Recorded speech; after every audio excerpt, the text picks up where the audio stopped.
Hello and welcome back to the third and final round of this, our political thriller trilogy for the Movie Trap. I am one of your co-hosts, Zach Powers, joined by... the other co-host, Russell Carlson. And the third co-host, Chris Boroff. And I think we somehow still messed up the not the order. I think we're still going in the same direction, though. We keep messing up the same way. So, I mean, that's got to be consistent. So at some point, that is just the order. You know, at some point, when it's just going the same way. Like, alphabetically and numerically, I'm just... Reverse. We're going the other way. We have screwed up the alphabetical order has been screwed up every time we've done this for weeks. It's not just it's alphabetical by first name, alphabetical by last name, chronological by age. Yep. Like every conceivable metric. Even in time zone, it's even. Yeah, even in time zones, it's in the proper order. Right, yeah. We do great. Welcome to the Movie Trap, everybody. As Zach said, yeah, it's the third and final round of the political thrillers, which Boroff's theme was chosen. So you are in the last round of all the voting, so you get to figure out what theme we're doing next. Yeah, we apologize. This particular round, I have to say, for us, it's all occurring in the month of October leading up to the election. It is the perfect / worst time for politically themed films. Chris complimented my choice just to give you a time frame of the Death of Stalin because a certain dear leader of our own got COVID between this episode and our previous episode's recording. Just to give you a time frame of where we are. You, the listener, know the results of the election. And fallout. Probably the results of his COVID test. Yeah, probably so. Well, it was entertaining because I got the alert while watching the movie, so it was literally like, oh, that's a weird, that's art imitating life. So pretty impressive, guys. Yeah, there's a lot about this movie that is prescient, and we'll get to it later. But before we do, just to give you a catch up, dear listeners and listeners of all ages, about the scoring thus far, because at the end of this episode, each one of us has an allocated number of points that we are going to vote for which one of the three was our favorite movie or whatever metric they want to go by. And as of the count right now, each one starts out at a base of 10 points, and each host, me, Chris, and Zach, are allowed to award 1 bonus point per episode per theme. As of now, round 1 was given no bonus points. Round 2 bonus points were given, 1 to Chris and 1 to myself. And here we are as a stand now. I have 11 points, Chris has 11 points, and Zach has 10 points to allocate at the final round. But before we begin, I want to give a bonus point immediately to Zach for picking this movie. Because it's one of my favorites. I've seen it many times, and it was a joy again to watch. So bonus point to you. So now we're all tied up at 11. I'm going to give him a point based off the sheer timeliness of this, due to the fact that it was a real mind freak. Okay. Yeah, it was a real mind freak. I just got lucky with that one. All right. I know, but, a point is a point, and you definitely got a point for picking something out that made me question my reality for a moment. Okay. Hey, well, as Charlie Chaplin once said, so long as men die, liberty will never perish. So that's very much the theme of this episode. All righty, yeah. So that, again, will start out, Zach, already, before we even get started on telling you what the movie's about, Zach is pulled into the lead with 12 points to allocate at the end of this episode, and Zach and I each, and Chris and I each have 11. So good job, everybody. Okay. All right. So The Death of Stalin is a 2017 film from Armando Iannucci. And if that name sounds familiar to you, most likely you know him from the first 4 seasons of the HBO show Veep, after which he vacated the show, and the last couple seasons were not, he had nothing to do with, or very little to do with, I should say. Collected a paycheck. Yeah. He also, if you're a British listener, you probably know him a little more intimately. He's worked on a great deal of British sitcoms, but most prominently and most relevant to this, the sitcom The Thick of It, which introduced us all to Malcolm Tucker, a beloved television character, and its spin-off movie In the Loop, which we talked about on our old podcast. Yes, indeed. We on covered the film that. Concussion many years ago. Yep. Loved it then, too. Nearly nominated that movie, and I would have been fine watching it again because I have seen that several times. Always a joy. Yeah. But having discovered Chris hadn't watched Death of Stalin, I chose Death of Stalin. And this is, as with many Armando Iannucci films, a somewhat tricky film to beat-by-beat break down plot-wise because it has a great deal to do with political machinations of numerous characters. Mm-hmm. But it also has the unfortunate problem of being a film that has a lot of Russian names, something they historically have a problem. I'm looking forward to seeing how this description's going to go, because I imagine it's going to be some mixture between The West Wing and something that's going to sound like, characters from the Frumulus Bandersnatch poem. Here we go. Now, I do have the slight advantage here because the three biggest names in this film are pretty easy for me. Stalin, I know that one. Khrushchev, I also know that one. And Beria is just a very easy Russian name. But so I do have that going for me. Regardless, this is a film that takes place, as you history buffs may have guessed, in the USSR in 1953.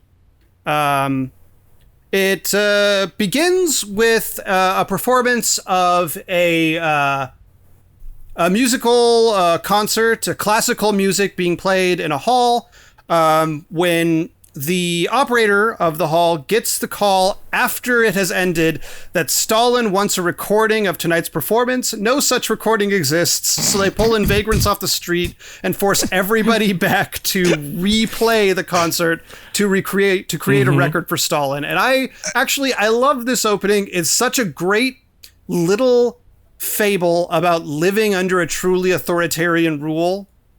All of these people are fearful for their lives. I think it's a great, tiny little self-contained story.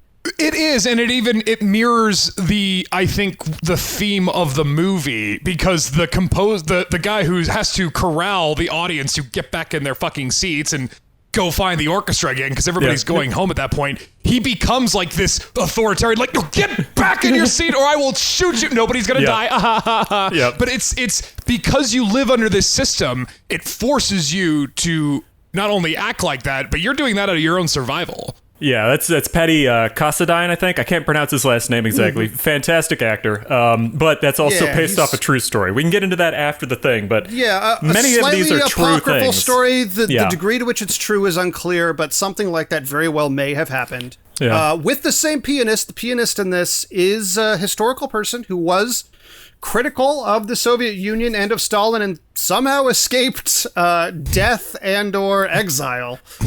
Or prison. We can get into the real stuff afterwards, but from what I heard was that essentially she was a very good pianist, and what she wrote was not that intense, and it was more a question of, like, he kind of wanted to kill her, but he also had other stuff to do, and he just kind of forgot about it. It was like a note. I heard it was his like first a to-do that got buried. Of her. He also, I guess, was genuinely a fan of her piano playing. And so apparently that may have factored in some degree. Joseph Stalin, lover of all art. Yeah. Regardless, we cut over to the evening at I guess I don't know exactly what the structure is. The capital, Stalin's residence. It's not the Kremlin, but it's kind of I guess it is the Kremlin. It must be the actual house. What I think they call the Kremlin. I think that is the building where he lives. Yeah, I think. Maybe it's they don't show it on the outside. Building, yeah. But it's yeah. Yeah, this is one of those things where it's like you can kind of understand some of it, but it's very hard to understand the exacts. It's sort of like when you watch Lord of the Rings and you go, this is a managerial sort of area for elves. I don't know what this is about, but something like that. But this is with like real stuff. What's the Balrog? It's like a demon. It doesn't really matter beyond that it's a demon. Yeah. They're at Stalin's government house, and they're having some kind of meeting of the higher-end cabinet or committee of the Soviet Union. Central Committee. The Central Committee. And all of these people are obviously deferential to Stalin. They're varying degrees of intelligent and varying degrees of sociopathic. I would say none are completely free of being disregarding of human life because Completely they work agree. for Stalin. It's like people in the current White House. Like, the best one is still going to be kind of bad. Yeah, it's weird though, because when they introduce them in a way where they're shown doing terrible things, being described as terrible people, but they always have like name cards that pop up like they're the member of a band, where it's like, you know, they'll just have the guy walk in and his undertitle will suddenly appear, like what his name is and things like that. But even as they introduce these people doing terrible deputy things, chairman or secretary of the... Yeah, it doesn't really like focus too hard in on the seriousness of the crimes. It sort of passes by a lot of it, and you don't see too much of the human cost of what's happening. Yeah. But you get immediately, whatever Stalin wants is what goes. If they have to stay for a screening of a film because Stalin requests it, they have to stay. Every joke is hilarious. Every joke is hilarious. Big fan of cowboys. Every night, Stalin sends out a list of people to be rounded up and either sent to the prisons or executed, which is the province of the Interior Minister. I'm not going to try the first name. We're going to call him Beria. His last name, his surname. Litvaria? It's a Russian. He's the head of the his last name is Beria. Yeah, head of the NKV or whatever. Yeah, but I don't think they were actually around at this point in time. Right, that was one of the anachronisms. Yeah. They had slightly different names for some of the organizations than they ultimately had or had previous. But this was a real guy. They're the secret police. Yeah. Yes. Oh, yes. Most of these people really existed. He was described as like Hitler's, as Himmler like Hitler's Himmler. It's like he was Stalin's Himmler. Stalin bragged about that to FDR. Stalin bragged about that. Yep. Sorry, Zach. You're going through the thing. Functionally the Gestapo, the KGB. This guy runs that shit. The internal police that round up people in the night and take them away, never to be seen again. That's his job. He gets lists every night. One of the members of the cabinet is tragically on tonight's list. Molotov. Molotov. Wondrously played by Michael Palin. Some of the other, aside from Molotov, some of the other key members are, of course, Nikita Khrushchev, played by Steve Buscemi, who I believe is the secretary, he's not the deputy chairman. That's Malenkov, played by Jeffrey Tambor. He's the deputy chairman and technically next in line for leadership. Yeah, that's the chairman. I believe that Khrushchev is like the premier's secretary or something of that nature. Yes, the first secretary of the Communist Party of the Soviet Union. From 1953 till 1964. And this was also like a fairly low tier position. This was a boring position. This was not a hustling position. This was like a bookkeeper type role. If I'm not mistaken, it was Stalin's old job. Yeah. That would make sense. And then there's a number of other members of the cabinet who head to bed that evening while Stalin receives his freshly printed copy of tonight's performance, out of which falls a letter from the pianist who hates Stalin with a deep-seated passion because he has killed a number of people she cared about. And while reading this letter and laughing to himself, Stalin suffers a cerebral hemorrhage, falls on the ground, and the two guards outside are too frightened to enter the room to check on him upon hearing the thud of his body on the floor. So the next morning, he is found still laying on the floor. Based off true story. That actually happened. Keep going. Only one person was allowed to come in, and that was the person with the coffee and the eggs. Yeah, they didn't check on him until the next morning. He fell over, and they were like, leave me alone. He was a grumpy sleeper. He was a grumpy sleeper. But you get some sense of who at least the key players are. Beria is very comfortable with his position as the head of the secret police. He briefly visits one of his underground prisons that evening, where he's casually giving out orders to people and is clearly raping some of the people who are imprisoned there. He's pretty clearly a pretty disgusting dude. For an Armando Iannucci film, I would say he's maybe the most loathsome character he's ever put to screen. Yeah, and it's played effortlessly by Simon Russell Beale too. He does such a good job of being absolutely like terrifying, but also sort of pathetic in a way. But it's also, I think, the whole cast is really great. It's fascinating how well they balance this, because it's a pitch black comedy. So everything we're saying sounds terrible, and it sounds like a drama, because in terms of story, it absolutely is a drama. However, in execution, it's absolutely a comedy.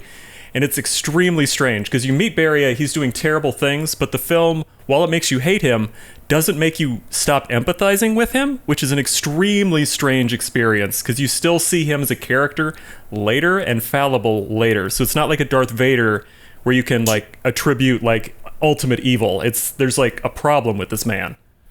To a degree. I think that Beria is maybe the example where that doesn't quite conform. I think you see almost all these characters doing terrible things. Beria is the one where sometimes he'll do stuff and the movie will be like, stop the jokes. This guy's awful.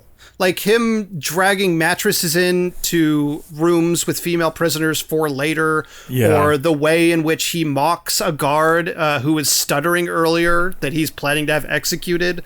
Like, Beria and maybe a couple of the early things with Stalin are moments where I think, even for an Iannucci film, they're like, we can't really make a joke about how terrible and horrific these human beings were. Yeah, I agree. And it is because of that balance. And I think it's just interesting. If they had struck a wrong note. Yeah, it just was really interesting how they broke it down, just because it was one of those things where he was, sort of portrayed in such a way so you still kind of stuck with him for parts. However, you're going to get into the rest of it, and I think that the ways in which his downfall and cause are way more interesting than what we're talking about right now, because it all comes back. Yeah. And I mostly mention his visiting the prison to contrast with Khrushchev, who I would say is pretty much the protagonist of the film. He goes home to his wife and takes meticulous notes on everything that happened at the meeting with Stalin and the other cabinet members, the other committee members. He's a regular Jim Comey. Timely reference. Yeah. Thank you, ladies and gentlemen. I'll be here all night. Every single one of these guys is, I think the best case scenario is that these are guys who will do what it takes to survive.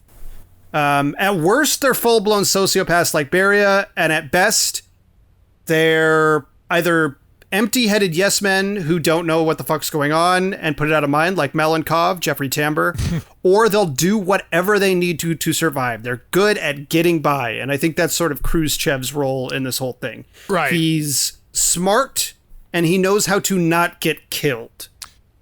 There's also the endless sycophancy, and that's Molotov, Michael Palin's character. Right. Like he's such a true believer. He has the best fake laugh in the beginning of the movie where anyway, I love Michael Palin. But he genuinely believes in Stalin as a almost godlike king. Yeah, exactly. Yeah, he's 100% a party man. So the next morning, all of the members discover the fact that Stalin has died. They arrive one by one. Beria arrives first and immediately begins sacking files. Cleaning house, plotting his plan, clearly overjoyed at the imminent death of Stalin because it is time to make his move. Khrushchev arrives in his pajamas. The only other person who's probably savvy enough to really understand the gravity with which speed is important. Right. Because his first question is, where's Beria? When he gets the phone call about Stalin, he's like, wait, where's Beria? Yeah, you immediately see the rest of the crabs starting to crowd up the bucket, trying to keep everybody down. Yeah, it's exciting. Exactly. Yeah. The power vacuum's there, and the need to fill it is immediate. Yeah. Even if it's only potential at this point. They round up some doctors. This was a legitimate problem because they'd gotten rid of all the Jewish doctors in town as part of their purges that were going on at the time. So they literally didn't have any good doctors left in town because they killed everybody, including including the intellectuals, because that was the other people who were on the bad list. So they had no one who knew how to actually deal with Stalin's medical emergency. Yeah. So they round up about 6 to 10 doctors. The last ones, the best quote unquote ones they can find, who are either extraordinarily old or extremely young or just oddballs. And how old are you? 29? Yeah, they bring them all to get the diagnosis, which is that he's probably unlikely to recover. Ultimately, it does seem as though he is going to recover for a brief moment before he immediately dies only minutes later. His family, Stalin's family, that is to say, his children, Svetlana, his daughter, who seems at least possessed of some basic intelligence. If not a bit of a Doe fan, kind of a brat. Andrea Riceborough, exactly. For anyone who's a Mandy fan. Yeah. She is brought in, and Vasily, his son, who is a drunk and a believer of wild conspiracies, is also brought in while Beria makes an alliance with Tambers Melenkov, and Khrushchev works over Molotov and a couple of the other members to try and build his own coalition. Turns out Melenkov, Melenkov is slated to be next in line to lead the country. He is given the powers of the leader as deputy chairman. And it's off to the races. Immediately, it looks like Beria's plan is to release many of the prisoners, stop the lists, and make himself look like a benevolent new leader who will show a kinder face to the Russian public, at least initially, until he can consolidate power. He returns Molotov's wife to Molotov. But both his wife, who has been kept in an underground bunker for an undetermined amount of time, and Molotov believe that if she was sent away, it must have been for an extremely good reason, because Stalin did not make mistakes. That's right. Molotov expresses a similar sentiment when he discovers he was on the list from the night before, that he must have somehow wronged the leader in an extraordinary way. So great. The look on his face is just like, oh no, well, what did I do? He's such a whipped puppy. It's fucking great. Meanwhile, Melenkov takes over as the premier, but he is absolutely ill-equipped for the job. He never knows what the fuck is going on. He's clearly kind of an idiot and not very decisive. Beria, he's the perfect puppet for Beria, basically. They stick Khrushchev with the crap job of organizing the funeral while Beria consolidates a number of different institutions under his belt. The funeral occurs. Beria has cut off Moscow from the people in the surrounding areas to more or less keep the calm, while also having executed pretty much anyone who was in the manor when Stalin died. All of the doctors, all of the staff, all of the lookalikes. There's one especially comical shot where a truck full of people who are carted off, presumably to be executed, are watching the man who sent them off get executed himself. Yeah. Yeah, there's also this whole seizing all of these borders from the actual Russian military by the security forces of Beria, which plays into the coup later. Kicks the Red Army kind of out of Moscow and has the secret internal police take over as the primary sort of security or power in the city. Right, because I believe there was a state of emergency in the country of Russia that required the military to be there pretty much perpetually, I think, and that's why there was a constant military presence. During the Cold War, Russia. During the Cold War, they were always building military. It was the only thing that was like a consistent industry there. So yeah, absolutely. And the Red Army really was there in real life during the death of Stalin. They had to actually deal with that because of the security forces in town taking over. Yeah. So Beria eventually reveals that he is aware that this pianist had written a hateful letter to Stalin on the night of his death, and that this pianist has connections to Khrushchev, so it seems like the net is closing a little bit on Khrushchev. It seems like there's increasingly more evidence against him, but people from outside of Moscow who want to visit Stalin's body while it's lying in state are killed by Beria's internal secret police while trying to push against the borders of Moscow. I think they say 1,500 people are shot and killed in that night during Stalin's funeral. And this is kind of the turning of the page. General Zhukov, who is the leader of the Red Army, is not happy with Beria for kicking his guys out of the state. He comes to Khrushchev. He says, let's pin this whole goddamn thing on Beria. You get the rest of the cabinet on board, and we can take this guy out. Malenkov still has a lot of fondness for Beria, who is able to play him quite deftly. Mm-hmm. But not that deftly. Didn't have to play him that hard. He's an idiot, basically. But I don't think he particularly wants to kill anybody. He's kind of a soft... Yeah. Well, Malenkov's always an odd duck in this, because he's like split between, like, you're never sure if he's aware of what's going on and he's just evil, or if he's just slightly senile or completely crazy. Because like his belief in the system is confusing to me. I think he's quite dumb. He's very eager at the idea of like ending the lists and the executions. I don't think he likes them. And I don't think he wants anybody to die. I think he would prefer the entire cabinet remain intact. But even the way Malenkov still like deals with the lower staff is he's still like, get the fuck out. He turns into this iron-willed tyrant in these petty ways, but yet gets pushed around by Khrushchev and Beria. Mm-hmm. So the deal is, Khrushchev also gets Molotov and a couple of the other cabinet members on board. Turns out Molotov, who is mostly just dedicated to Stalin's memory and not much else, is more than happy to see Beria, who's a bit of a little conniving creep, go, as long as the committee is behind it 100%, because that's what Stalin would have wanted. Would have wanted everybody to agree to kill this guy. So now it's just a matter of getting Malenkov on board.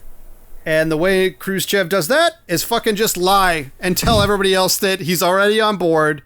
After they cart Stalin's body out, they give the signal, and Zhukov and the Red Army come in, kill a few of his secret police, and cart off Beria for his quote-unquote trial. Malenkov the entire time protesting that he deserves a real trial, kind of unaware of what just happened.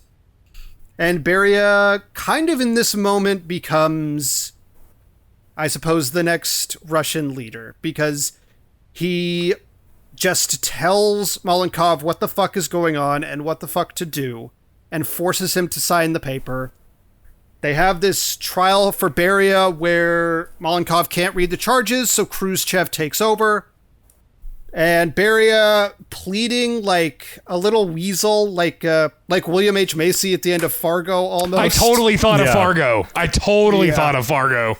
Yeah, well, it's also he cracks. Is shot. It's interesting because like that particular scene of violence is the only time I believe that you see real violence on screen in a way that is not somehow punctuated as a form of black comedy. It's something it sticks with a shot and you're aware of the death. It's not like when you see everybody getting killed in the buildings, it's handled like a comedy, because you'll see someone go, "Oh, I'm in danger," and they run off camera, and then you hear gunshots. This is the one time where the guy's screaming for his life, and he gets shot right in the head, and it's all on camera, and it's very grim. There's a scene where they are executing people against a wall at the camps right when they're about to suspend the execution. That's an exception, And one of the people says, long live Stalin. But even that's it's a comedy beat, because one of the people says, long live Stalin. And then the guard, nonplussed, says, Stalin's dead, it's Malenkov now. And then the guy says, long live Malenkov, and he shoots him. And then a guy comes up and says, suspend the execution. And all the other guys just look around and walk away. Yeah, the guys who were in the shooting Can't line. believe their luck. Yeah, it's like you don't even see like real like relief on their faces. They seem sort of like, okay, not today, and they just go back to work. They just get back up and keep going on. Yeah. Yeah. Fucking hilarious. But yeah, Beria is executed. His body is burned. Khrushchev becomes the clear successor to leadership of the USSR. Though the film ends with a note that one day he too will be Brezhnev. Mm-hmm. Yeah, by Brezhnev. And again, the whole point of the movie, I mean, this is how Stalin came to power. Stalin came to power in a very similar fashion. So it's a system that begets its own self. Like it immediately as soon as Beria is murdered, Khrushchev starts wandering off as like, who can't we trust? Immediately. And it's telling that this regime's father was Joseph Stalin. I mean, this regime became himself. I mean, Trotsky always said that a machine made Stalin because he's not very particularly charismatic. He wasn't a particularly great speaker or anything. I mean, I brought a visual pop for your listeners. It's an old book by Malenkov called On the Threshold of Communism. It was a speech, basically. The speech is this little pamphlet. That's why I don't really believe he said all this. It was from the 1952s, just a year before Stalin's death. When Malenkov was giving a speech about it. And you could read the people in, I mean, look who's in preparation. Stalin, Molotov, Beria, Khrushchev, Kaganovich. Oh, we should also be it's the same cast of characters. And we should be clear about two names because we keep saying them very quickly and I can understand they would be confusing. Malenkov is played by Jeffrey Tambor. He was the main guy in charge. Molotov is played by Michael Palin. But I always found it funny that part of the reason why I like this movie a lot is, you hear a lot about like Hitler's inner sanctum, right? Like Goebbels and Himmler and fucking Eichmann and shit. But you rarely hear about Stalin's henchmen. You just hear about Uncle Joe. I think it's nice that the henchmen get a highlight because they're just as culpable and just as guilty in Stalin's crimes. Well, do you think it's because they were never actually taken out of power? So why do you think that they were never really... that had a lot to do with it. I think that had a lot to do with it. Stalin's, out of Mussolini, Hitler, and Stalin, who stayed in power the longest? Who died in power? Yeah. I mean, it's weird. I mean, even though there's some inconsistencies here, but it is true that not this quickly after Stalin's death, but about 3-ish months after Stalin's death, Beria did indeed get captured and killed. And as Khrushchev says at the end of the film, after he's dead, I will erase you from history. And one thing Stalin did a lot was when somebody was gone, they were gone. Mm-hmm. Yeah. Like they got removed from the books. That's why even mentioning Trotsky's name would have gotten you arrested. Yeah, there's a nice touch on that at the end when they're doing the credits, like you said, where you essentially when the headshots come up and then the names come up to say who the actor is, the actor then usually disappears from the image or someone nearby them disappears in the image and is replaced in the same style that they really used to erase people from those images back in Stalin's era.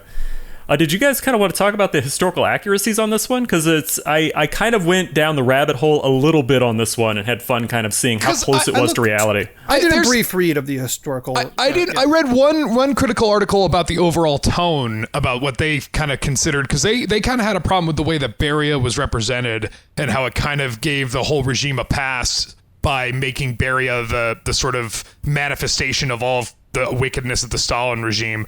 But I also think that my critique towards that, I think the movie's answer to that is Beria's behavior at the end. This is a regime that created Beria.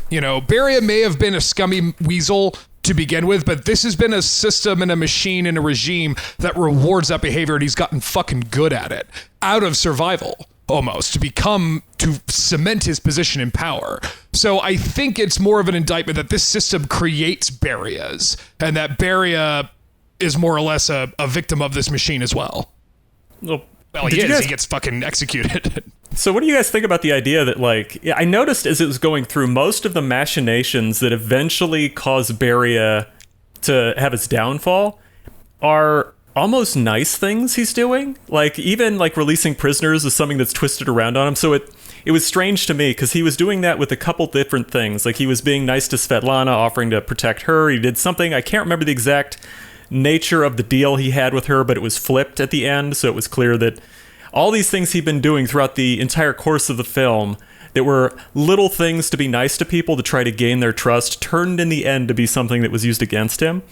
And it was just fascinating, because the only things that were humanizing throughout the film, like him helping Molotov get his wife back, or trying to help Svetlana and her brother, or making sure she was safe, or making these other deals, were all things that kind of came back to him. Well, and they were for completely self-serving reasons, though. I mean, it was just to woo over Svetlana, to woo over Molotov to his side. It's like what we were talking about with all the King's Men. Sure, Willie Stark did a lot of shit for the people, but he did them. It's not like he did them because he likes them. He didn't do it because he's a nice guy. He did it to cement his own power. There's a scene before the day before, I believe, Beria is ultimately arrested, where he has a smaller breakdown where he pulls out this file and talks about all the shit that he has on everybody else, all of the other people in the committee. And you did this in 37, you did this in 45, and blah, blah, blah, blah, blah. And the only reason Molotov doesn't turn on him then is because he's too stupid to understand that he is indeed included. Like, Molotov, from a viewing perspective, it's clear that what would happen to Molotov if Beria won is probably one day he'd be shot and Beria would take over. He'd mysteriously fall ill. Wouldn't you know it? Oh, he fell ill. It happens to everybody. This blasted plague. Beria was clear from the beginning. He was waiting for this moment. And it's even more punctuated when Stalin sort of wakes up and Beria realizes, shit, he's already set the game in motion. So so there's this moment of kind of relief, but nobody can pretend to be relieved when Stalin's dead. I especially loved when they find out he's died and everybody's all like, oh, I grieve for Russia, and just like making these loud pronunciations in front of everybody, and coming off. It's played very well by like Steve Buscemi and the whole ensemble of this cast. They play that notes just right, as Borf was mentioning earlier, between the comedy and the horrific nature and life-threatening nature of the movie. And as we said, a couple of these people were like fully not in these positions when this happened. They were in side positions or somewhere off doing other things. There's a lot of anachronism there. As we said, Beria was this whole thing with Moscow being cut off. Like, during the funeral, there were deaths, but it was people being trampled by the sheer amount of people who wanted to see him in state. So 100 or so people died. That had nothing to do with Beria's downfall. Instead, there was an uprising some months later that Beria somehow ended up getting the flak for, and that's what took him out. In East Germany. Yeah, this took place over a long time, and it got condensed heavily. However, one thing with this that they also did was that he wasn't really responsible for Molotov's wife being released in real life. What happened was that I believe he had put her in, and many years later, Molotov was not in real life how he is portrayed by Michael Palin in this. He was someone who really did miss his wife and loved her dearly, and was really haunted by the fact that she was gone. And he'd bring it up all the time. And finally, years and years after, like, proving that he was not a sympathizer, proving that his wife, who I believe was just friends with someone who might have been Jewish, was not a sympathizer. Right. Isn't that funny? Once Leon Trotsky was on the outs, that all of a sudden all these Jewish people might be counter-revolutionaries. Isn't that interesting? Yeah. So what eventually happens at the end with that was that at some party, somebody was asking him, "Oh, it's your birthday. What can we get you for your birthday?" And his answer was very humorlessly, "My wife." And she was released 2 weeks later. So it's brutal. Oh. Yeah. It's interesting that there is, like, not a huge, but still a visible subsection of even in America, an American left that are defenders of Stalin, that will be like, the Stalin regime did nothing wrong. It's you do not know what the fuck you were talking about. Right. Friend. Ask Leon Trotsky. You would, but he has an ice pick at his ear. Yeah. But you could at least follow Trotsky. Right. He's at least, his writings at least were interesting. That's the problem with this fucking Malenkov book. It's unreadable. Fucking gibberish. The thing about Stalin is, the communism thing was secondary to the authoritarianism thing. Yeah. I mean, he didn't think so. That's the problem. He didn't think so. He thought this is what you're supposed to do. I mean, Stalin wasn't it's not even his real fucking name. Like, he just made that name up to make him seem like what he was, which was just a boring fucking bureaucrat who just managed to fucking weasel his way to the top. Everybody gives him credit about World War II when it was really Zhukov who really was like the great. So this film was actually banned in Russia because of their portrayal of specifically Zhukov. They apparently had a big problem with the way Zhukov, because it sounds like Zhukov's like their Eisenhower, like he's kind of their hero who like beat Hitler and shit, which is probably true. Well, it's interesting. I believe in real life Stalin was desperately jealous of Zhukov and sent him off on shit missions. That was another inaccuracy. He wasn't around at the time of Stalin's death. He got sent off to some fucking, bumfuck middle of nowhere place because Stalin was jealous of his popularity. Right, but he knew he couldn't kill him. That was he couldn't kill him, so you could at least ship him off to Siberia or whatever.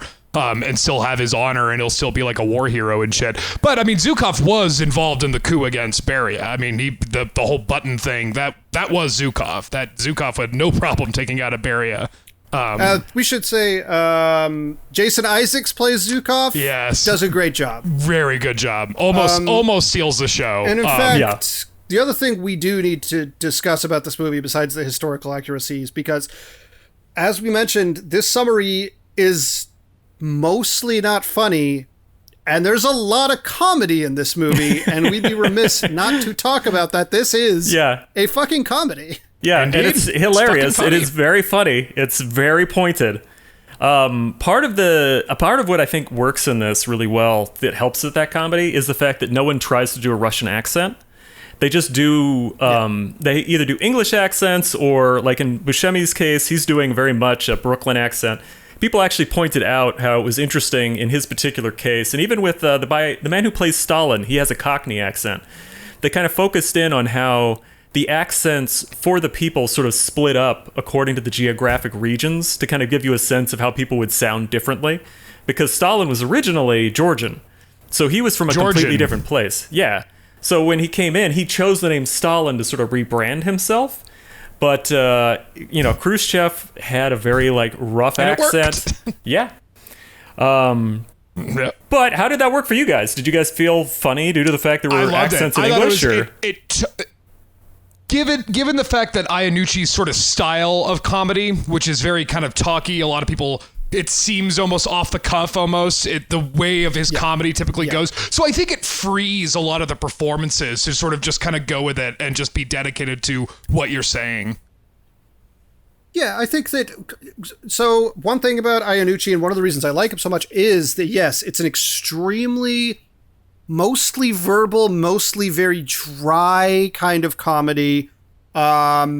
It's... a lot of verbal linguistics and people outsmarting themselves within the own sentence. And when there is the odd visual or physical comedy, it's usually something a little subtle. Like, one of the funniest bits in the movie is there's a point when Stalin is lying in state, and the various cabinet members are having an argument distantly, and Khrushchev gets sick of trying to talk through Malenkov to talk to Beria, who's on the other side of the casket. So he's like, let's just switch. We'll say it's part of the ceremony. Let's just switch. He does this very stiff movement around the coffin.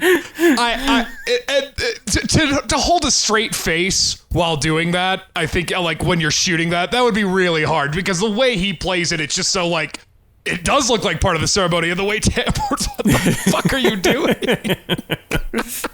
I wonder how much corpsing there was on this, just because it is so funny. Like, how long it took them to, like, just keep a straight face in some of these sequences. Because it's so odd. I don't know. I mean, you got Michael Palin, who's a pro, and Buscemi's a pro, too. I mean, like, I think that's why this ensemble is really, really well done, is you have people who are, in general, doing this kind of, they're pretty familiar with this kind of comedy, especially somebody like Michael Palin, who's been doing it for fucking ever. And I think that, again, the fact that they just let him poor Buscemi, probably glad to be in a comedy that's not fucking directed by Adam Sandler for once. Right. I guess he gets those he's getting those paychecks. So yeah, no, I'm sure he's but I mean it's rare to, I wanted to bring this up. I wanted to play this because it's rare. It's nice to see Buscemi like carry a movie to like actually kind of be the protagonist. And, you know, that isn't just like Boardwalk Empire or something. I thought he did really well as Khrushchev, you know, and that's when I heard he was cast as Khrushchev. Like, that made sense because Khrushchev he was a blabbermouth. That guy talked and was very temperamental. Like, he wasn't like Stalin. Stalin was very boring and dull. When they casted Buscemi, I was fine. I was like, oh, I hope they don't make him do a Russian accent because, I mean, I haven't heard it. And why would you make him do that? You know, just have him talk like Buscemi. I'll believe it. You know, I know they're not actually from Russia. In fact, I think there's only one person in this movie who's from Ukraine. I think it was the piano player. I think she's actually from Ukraine. Which is interesting. It's interesting that a person who's not in the cabinet, not in the party of power, kind of the only representative for the average person in this entire film, is the only one with a somewhat legitimate accent. Yeah. That was very likely unintentional. Maybe it wasn't, but it's a clever addition. It is a nice touch to have someone who is... Yeah, it's nice to have someone who's actually affected by that and can speak to it on a more regional and truthful level to talk about it. It was nice to have that touch. Yeah, and the role that she played being like, I'm anti-Stalin or whatever, but though she is involved in my favorite sequence of one of my favorite Buscemi lines in the movie is when he's like ripping her off about writing the note to Stalin, and he's just like, now we're both going to be killed. He's like, well, I will have comfort in everlasting life. And Buscemi's like, who the fuck in their right mind would want everlasting life? The endless conversation. Fucking great line. But I wanted to say, because Buscemi's been in the business for a long time. I mean, Buscemi's, you know, he goes all the way back to the 80s. Yeah. I wouldn't want to say his heyday was in the 90s, but I wanted to ask you guys a question, you know. So what's your favorite Buscemi role, least favorite Buscemi role, and you think his best role? I'll give you mine. So my favorite is Big Lebowski, I have to say it. Okay. I think his best role is probably Fargo. I think that's probably his best role. Can we include TV shows? Yeah, I'll take TV shows. Because I would say probably Go ahead. And my least favorite, pick an Adam Sandler movie. Just pick one. I would say probably Boardwalk Empire would be one of my like high ones on my list for him as like quote unquote best. I've always, you know, Big Lebowski's a big one just because he was fun in that, but I would have to probably go with Airheads, I think. Okay, I'll take it. Because it's an old one, it's a deep cut, but I love that one because it was so odd to type and it was so correct to like metalheads that I knew. I'll take that. I have a lot of affinity for that movie. I'll take it. Best, or my favorite, I'll go with my favorite first. Because I have the longest history with them, the two I have the longest history with, the two that I knew him from first, were Fargo and Reservoir Dogs. And so I'd probably say one of those. Obviously, Reservoir Dogs was also his breakout role in many ways. So, you know, got to give some respect there. Sure. I'd say my least favorite, obviously, the Adam Sandler shit. Like, that's not a surprise to anybody here. And best, I think, you know what? The one that stands out as unique from all his other roles to me still today might be Ghost World. Okay, I thought about that one too. I didn't even remember him being in that. It's an underrated role for Buscemi. It's an underrated role for Buscemi, What did he play in that? Yeah. But I'll say of the Sandler ones, he was the guy that Thora Birch, is that who it was, meets and kind of befriends, who's an older, Ghost lonely World. man. Ghost World. Sorry, for some reason I thought you said Cool World, and I was like, Gabriel Byrne? I got very confused. No, Ghost World. Yes, I agree completely. Fantastic movie. I loved it too. Now, the Adam Sandler ones, I want to do a caveat. It's probably going to be one of his later shit, like grown-up stuff. And Billy Madison, he's one of the best parts of that movie. Sure. He's in it for 3 seconds. I don't know. Yeah. Nothing. Yeah. Yeah. Well, actually, okay, that's the only question I want to ask, just because he's been around forever. Speaking of historical inaccuracies, earlier in this episode I said something that is historically inaccurate, and I just found out that it was wrong. Molotov does not come from this gentleman that is in the film. Molotov comes from a Finnish nickname that they gave for the cocktails in question by the Finns for the active chairman of the Council of the People's Commissars of the Soviet Union. And his name, I cannot pronounce the top part. Oh my God, it's all in Russian. Yevlanshilav Molotov. So I'm gonna say that's how you say that guy's name. But yeah, he's the guy, not the other guy. I'm always impressed. I can always tell when somebody's like actually like a scholar when they can pronounce Stalin's like middle name. Vysyaniyara? Yeah, fucking Vysyaniyara. Boy, that's a lot of consonants. Man, I have read Crime and Punishment twice, and I can pronounce Raskolnikov. I got that one. Raskolnikov? I got it down. I've read that name enough times. Every other name in that book, I'm like, the fucking weasel guy, or the detective, or like the girl he's into, or the landlady. Like, I can't do the other names. I'm luckily a hockey fan. A lot of Russians in the NHL. A lot of Russians. I always have the thing where I have a vague memory of this. That hockey story is a true story too, by the way. That Stalin's son hockey team got in a plane crash, and he did try to cover it up because he knew his dad would be pissed. Yeah, it didn't happen at the same time, but it did happen. However, he also got away with it. He got away with it. They didn't realize that actually happened in real life. And he also that character was accurate to how he was portrayed. He was kind of a boorish drunk that essentially kind of acted like a spoiled child, but it was because his dad could kill anybody he wanted and no one would challenge his children. So the guy couldn't really do anything in life because people would die if they didn't do exactly like Donald what he Trump. said. Yeah, exactly. Any wonder why that guy's like that. Yeah.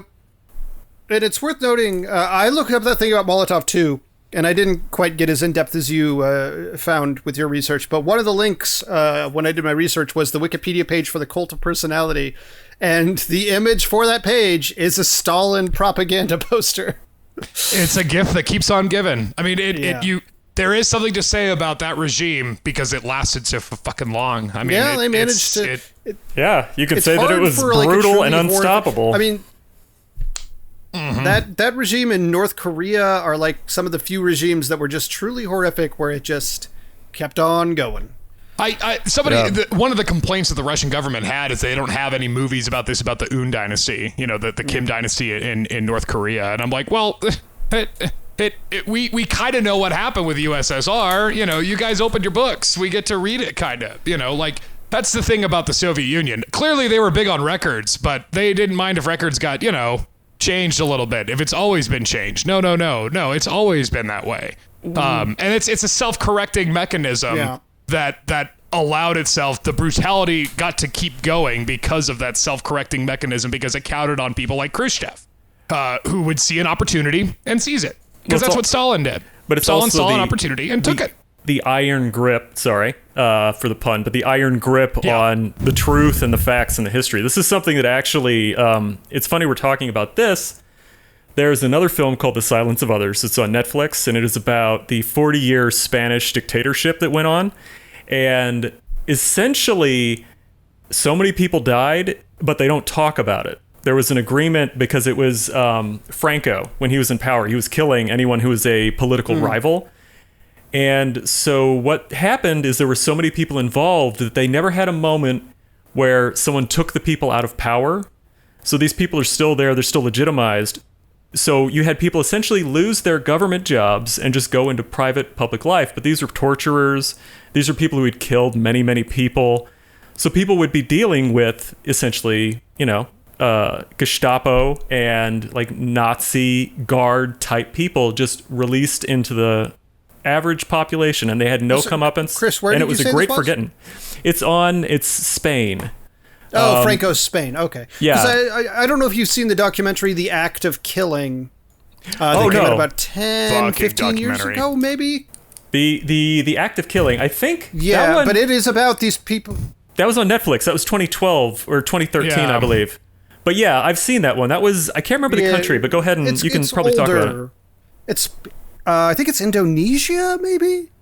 Yeah. That's true. Indonesia or Thailand. I don't remember and it's about these functionally genocides that occurred in the 70s-ish that were very ganglandish almost in their execution, but they were against regular people for the most part.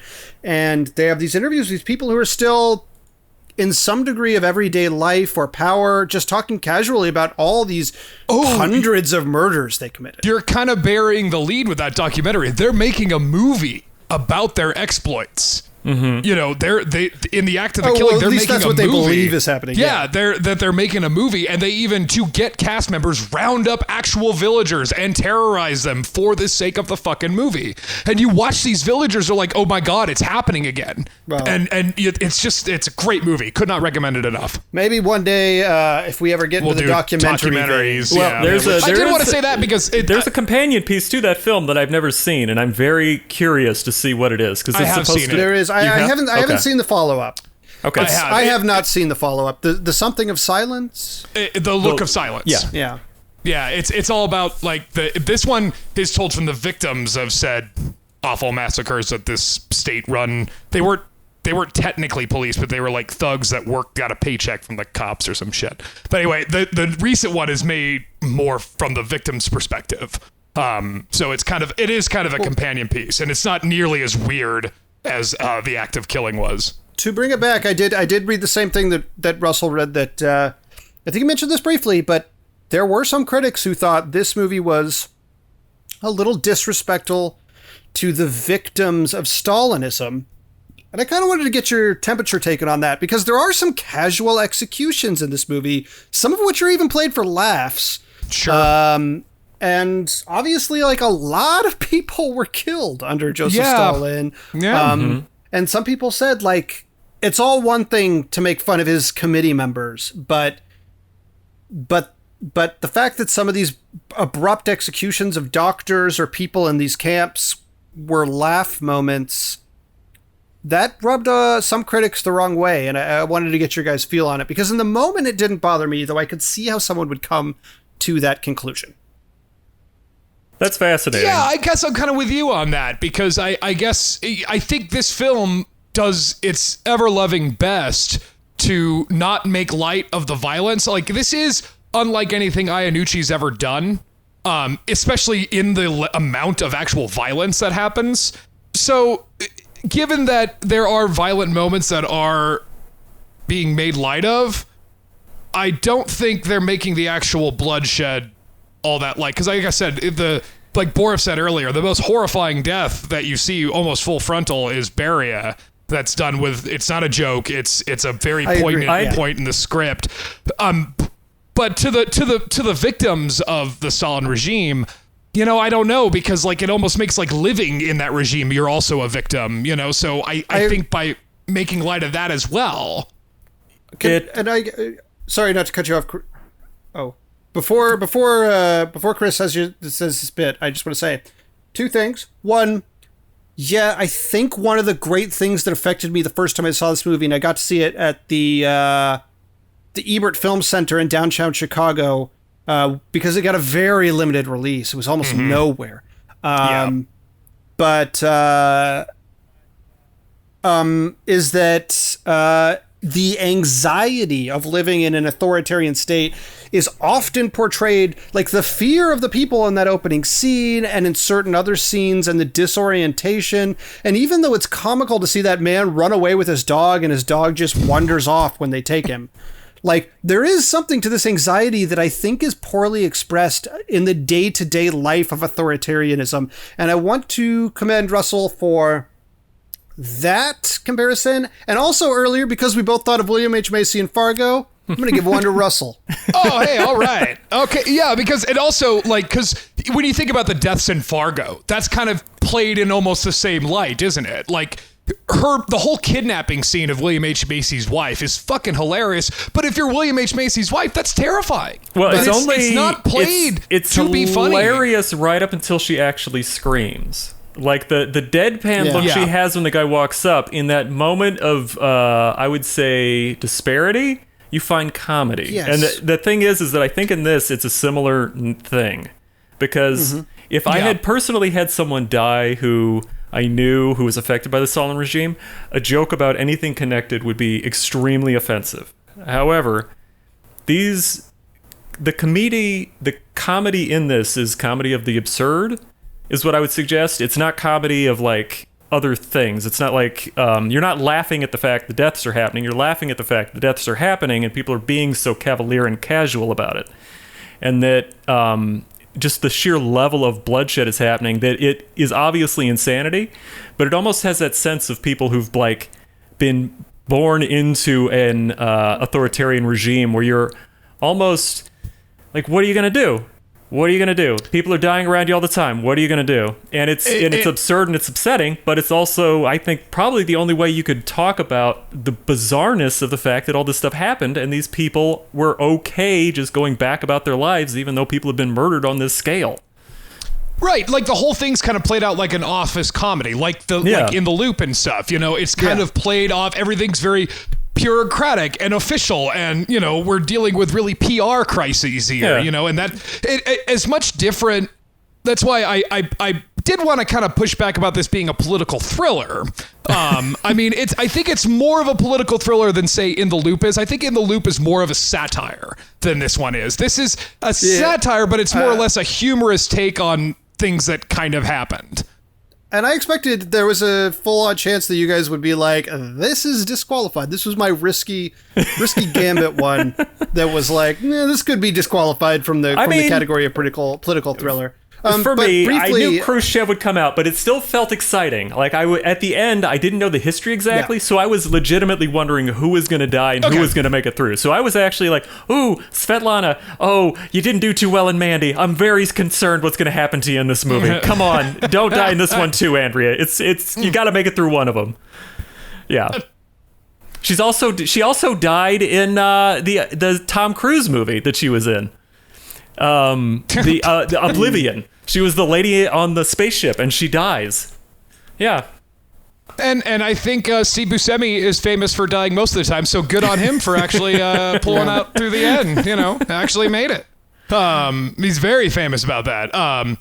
So I did kind of want to push back. I mean, I think All the King's Men is a little bit closer. I mean, it fits my litmus test because I said on All the King's Men, if there's a political assassination, it's therefore a political thriller. So I can't really chide you too much on it, but it does traipse more of the level of like satirical rather than being like a thriller like All the King's Men, like All the President's Men or something like that. But still, it's one of my favorites. So, I mean, I love this fucking movie. I can watch it all the time. I was surprised, considering it's been a minute since I've seen it. It's actually been a lot longer. That's what's strange about living in the Trump years. You know, it feels like it's been forever, but it does feel like time is just frozen, and we're already, like, in election season. And, like, so that's sort of how I feel about Death of Stalin, because it came out in 2017, and I thought it just came out, you know, last summer or whatever. But it still has legs, you know, it's still, I think this movie's going to go on for another 10 years and everyone's going to look about, that was a classic buried on. Yeah. I'm going to show it to my wife. I think that it was on my, airplane watch list for a long time. Yeah. I'd always had it on my watch list. It was on my phone ready to go, but I never pulled the trigger until Zach told me to do it. So thanks, man. That's how I feel about most of this with podcasts, because it's not like I've ever seen the Parallax View. I just heard about it most of the time. Me too. Yeah, but I did want to talk just real briefly about, you know, because the comedic tone of this movie has a pretty subtle and then extremely dramatic shift, and it starts with the entrance of Zhukov. You know, once he kind of enters in the scene, that's where the danger sort of feels like, well, and you get the sense from Khrushchev, finally, I've got somebody in my pocket. Finally, I've got something that I could fight back against Beria. And he does seem so indomitable and larger than life that it's like Zhukov can't lose. Right, yeah. I mean, again, a man so powerful, even Stalin couldn't kill. Like, that's... So, and again, Jason Isaacs, I think, plays it. He's unlike any other character in this. He's who you'd think Stalin would be. You know, he's this brutish sort of bully, you know, always grabbing people's balls and stuff. He's this kind of thuggish asshole. It's interesting how they show him. With his character, it seems like they always show him as very intimidating, but he's not that tall. Like, when you see him as like an actor against the other actors, he's not that tall. So they managed to make him really intimidating, and it's fascinating to see how that works. Like when he goes in to talk to Molotov's wife, I think they use a wide-angle lens, and they're super up close, and he is indomitably like intense. For sure. Yeah. And Great again, movie. I think Simon Russell Beale was effortless. Yeah, I think great movie. Do we want to do final thoughts? Yeah, we can do final thoughts. Did I just go off track? We were talking about Beria there, correct? No, I was talking about Zukov. I was talking about Zukov, Jason yeah. Isaacs. Oh, God. Okay, well, somebody's not Zukov, the best. the Grand Marshal of the Red Army. Somebody's not the best listener, and I'm sorry, guys. He's the closest to Malcolm Tucker in the movie, I would say. You get Russian names. It's hard to... It's okay. Yeah, I might just clip a little bit there. It's okay. I said a lot of stuff that was not helpful. But it does, once he enters the scene, this tone shift very much happens. And I think it happens through the editing because, like, Borf kind of pointed that out about Beria's shot where it doesn't cut away. It just kind of stays right on Beria and you're just kind of left there. And it's just very... It's almost horrible to think about that they just light his body on fire and just kind of leave him there and just don't even... They scatter the ashes to the wind. You know, it's the most... erasure of a person you could see. However, it's also handled in such a strange way because they don't... It's like normally in those scenes, they would play strong music, everyone would be silent, there'd be a moment to go, oh, the loss of humanity. But in this case, they were like, oh, and like going back away from it. And I think they're making like, very petty personal comments about, oh, that's a lot of smoke and things like that. It's chaotic. Right, and then during Beria's execution, it's all about, we got to do this procedure, okay? Like, no, will you please tell me I can start reading the chart? That, who cares? Just shoot him. You're going to anyway, but you have to get the paperwork signed. It's amazing. You got to love the Stalin regime for their paperwork. They kept meticulous records. So, yeah, I guess we could do the final thoughts because we still have to vote. Right. Unless you guys have anything, don't let me stop you unless you guys have anything else. I'm ready to dive in. Let's get into how great this movie is. Sure. Yeah, I mean, I love this movie. It's a tough movie to do because, as we said, like to walk that balance beam of comedy and extreme terror is very tough to do. But it's handled masterfully by Iannucci, and I knew when he was attached to direct this, I'm like, well, if there's anyone who could point out the sort of benign bureaucracy of how awful government can be, it's Iannucci. And I think it can be argued that it makes light of Stalin's reign of terror, but I think it does its best to sort of make the terror sort of implicit with its comedy, without really snubbing it in the victim's face. It's making these people to be horrible and not just like grand leaders, which is apparently why Russia had a problem with it. But yeah, and the fact that the whole movie is really about living in an authoritarian regime and what that does to you as a person, because immediately, as Zach said, how the mini movie about the orchestra, the first conversation is about, well, they said 17 minutes. So they mean 17 minutes from when I picked up the phone or from when I hung up the phone, and it's that level of discrepancy will get you shot. So it's any wonder why people like Beria existed and thrived in this system. But yeah, great movie. Although, again, a bit less on the thrilling side, but fun nonetheless. I would watch this movie and recommend it to anybody. Yeah. Yeah. I would say that I love the movie too. It was awesome. It was very interesting. The comedy was fascinating because it really had that sort of gallows humor where people had almost accepted that this was the nature of the circumstance. It felt very English in many ways. Like, I would say all the humor in here at some point had the quality of Monty Python and the Holy Grail's Black Knight. Like getting arms cut off and just being nonchalant about the terrible things happening, saying, no, I'm going to keep going. Because it was just this abject rejection of reality that was happening across the board, which was fascinating to watch, but it also led to most of the comedy and the jokes that really nailed and landed with me.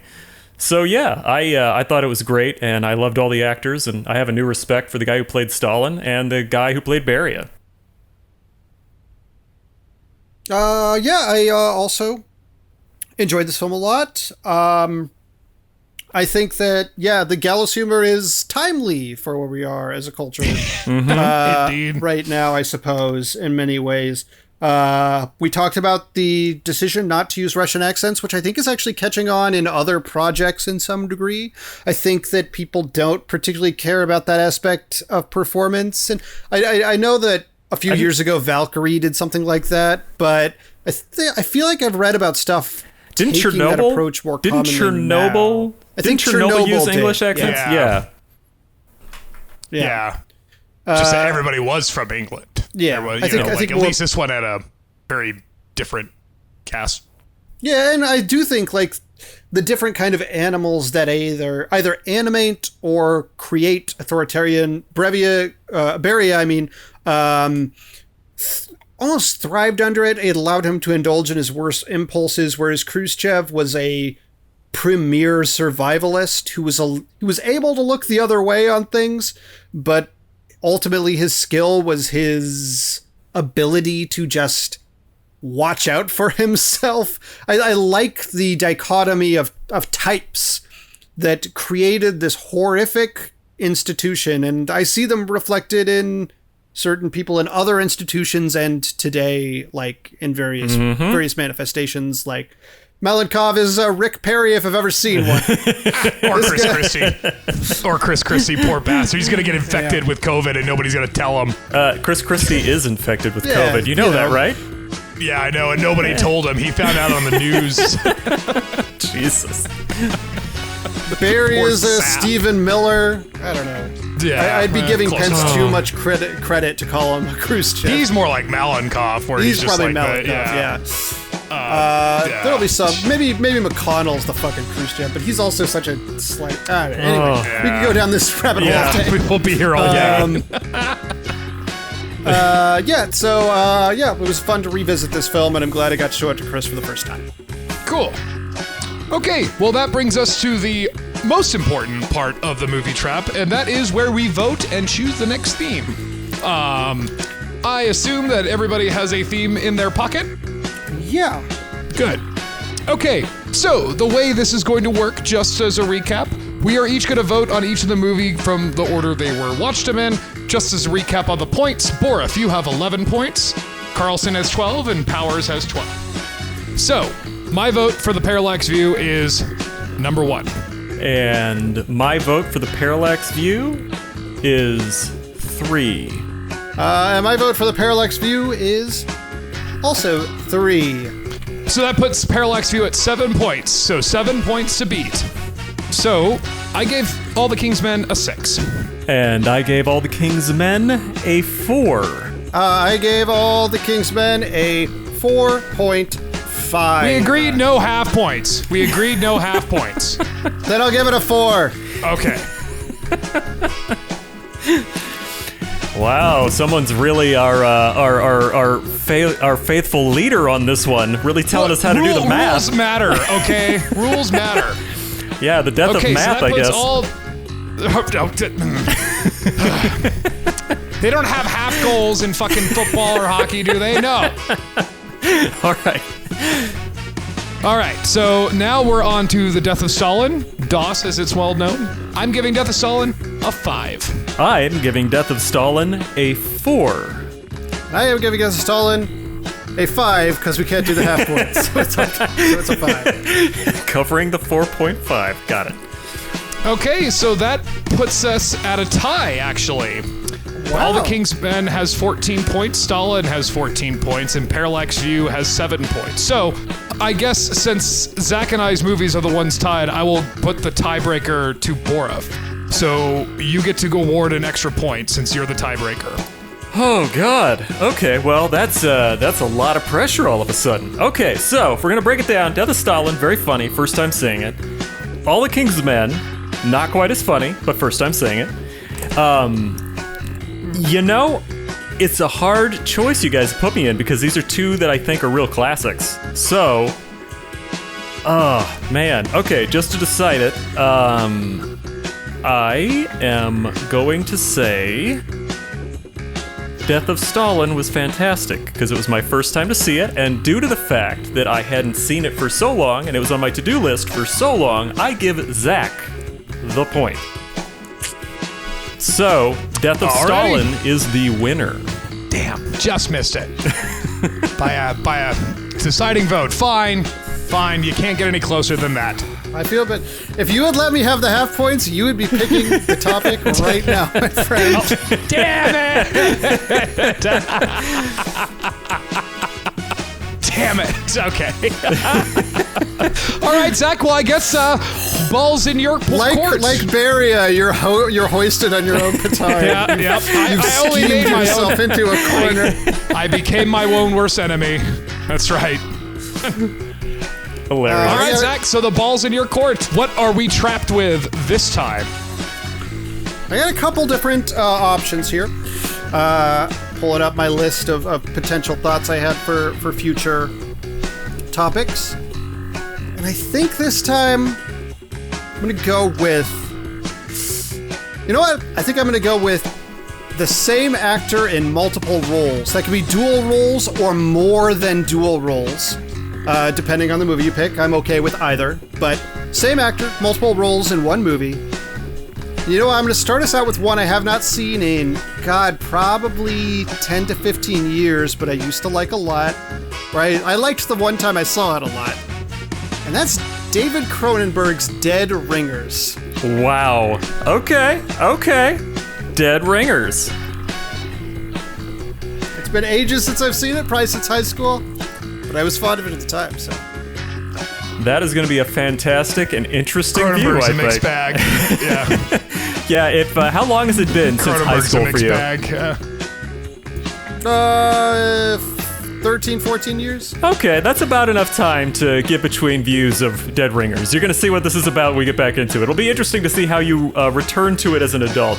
I think for me, I don't have very clear memories. So it's going to be interesting for me, too, because I went back and I revisited Scanners recently and found out with my wife that Scanners is very boring. It's the one head blow-up scene, and then the rest of the film is just people going, oh, and staring at each other very hard. So it's very hard to watch. Wasn't McGowan in that? Yes. McGowan was in that, Ironside was in that, and a guy who is an actor in many of the other Cronenberg films is in that, but it's... different film, different time. Hey. Dead Ringers, though. This is going to be Zach's pick, and we are going to watch the heck out of it. I have never seen it. I know I've seen a couple of Cronenberg movies, so I sort of know what I'm getting into. So yeah, it'll be a whole new thing for me. I forgot that, McGowan was directed out. Funny story about McGowan, though. So my wife and I have been watching Columbo, and it's a very strange episode of Columbo. Like, there's a lot of shouting over equipment, and then the end of the episode, it's Columbo paddling off in a rowboat. And my whole time, my wife is just like, this is the fucking weirdest episode of Columbo. And then the title card comes up, directed by Patrick McGowan. And Sarah's like, for fuck's sake, of course it's fucking McGowan. Anyway, I just had to bring that up. I figured Borf would get a big the final episode of Prisoner is very special. Or The Prisoner, yeah. Yeah. That's why she thinks of his name so fondly. Well, here we go. Well, I am personally, I think Dead Ringers may not be a winner for me on the next roundabout, but I'm perfectly okay with that. I've had two picks, and I want to see a movie that I remember kind of liking and might hate now. Okay, and I guess so. If we're going with the order of movies, so then I would pick next, and then Chris would pick the last movie of the round for one actor in multiple roles. Be the other way around, but yeah. What? Wait. So am I going, or is I'm the end of the alphabet? So no. I meant not in alphabet. Are we doing alphabetical order, or are we doing by order of ranking of points of who goes? No, I next thought we just always did the same order. Oh, whatever. Yeah, that's fine. Then Borf, then me. I'm gonna have to get a number tattooed into my arm so I can look down and remember when I'm supposed to say my name. It's the fucking alphabet. A B C D E F G H I J K L M N O P Q R X T U V W X Y Z. It's what comes before Z? But Mr. Cage, what if we start at the end of the alphabet first, because Zach Powers is the one who said hello at the start of the announcement? Then you go back around like a clock. Do you mean counterclockwise? No, clockwise. It hits 12, then it goes back to 1. Left or the right? How do you not understand? When the clock hits 12, the next one that it hits is gonna be the 1. I'm not arguing with you. I'm just saying my water clock is very functional for me for several thousand years. I put water into the cups, and when they're empty, I dump them out, and then I know when the sun comes back up. We're all good. I just don't know which one of us is the third cup. It's a one-way circular street. See, I tell math by an abacus, which is weird because we're learning the alphabet. Abacus? An abacus, yeah, which is weird because we're talking about the alphabet, so it doesn't really do me any good. Yeah. I just got this picture of like Jim Backus as a calculator. Oh, Magoo, you've done it again. And you know what? When I corrected him, I got this picture of ABBA as a calculator. So oh boy, and then we're back on starting fresh. Everyone's at 10 points for and just to be clear, I'm gonna say multiple roles. I don't want to say dual roles. If you want to pick fucking Doctor Strangelove, go for it. I guess on that note, we will sign off. So I guess in going in order of the alphabet, my name's Chris Boroff, and I am signing off. Fare thee well, and have a good night. And my name is Russell Carlson, signing off. Thank you so much for listening. And my name is Zach Powers, signing off. And who's this? It's another character, Hack Zowers, who's also played by me, signing off. Who's also correct for the alphabet. Same paycheck. You don't know me. You fucking taught my niece piano lessons. That's it. Don't you see what Barry has done now? He's tied me to you. We are tied together. Like a rock that's sinking. And but I'm confident of everlasting life. who the fuck in their right mind would want everlasting life? The endless conversation.